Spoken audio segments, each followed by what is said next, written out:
কালকের একটা ঘটনা সব ঘটনাটাকে নষ্ট করে দিয়েছে।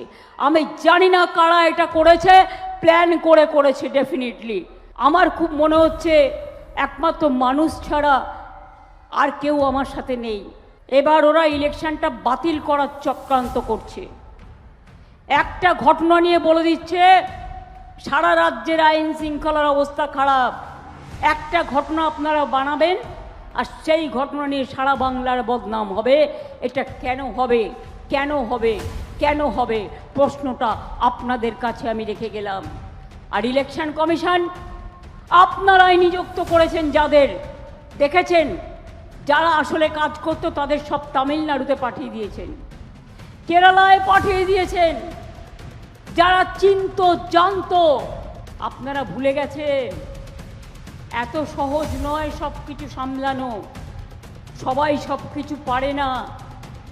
আপনি ইলেকশনের কাজটা করুন, ল অ্যান্ড অর্ডার ভালো থাকতে দিন।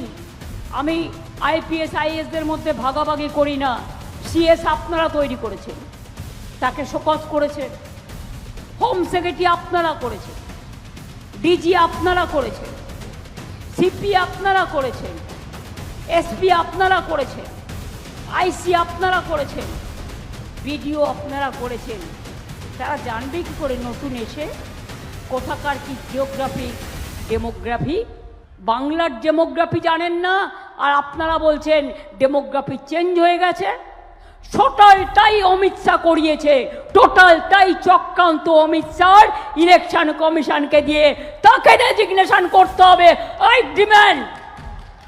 আমি স্বরাষ্ট্রমন্ত্রীর রেজিগনেশন ডিমান্ড করছি। অপদার্থ একটা স্বরাষ্ট্রমন্ত্রী, বর্ডার আটকাতে পারে না, দেশকে বাঁচাতে পারে না, শুধু বিজেপি করতে গিয়ে দেশটা সর্বনাশ করে দিয়েছে।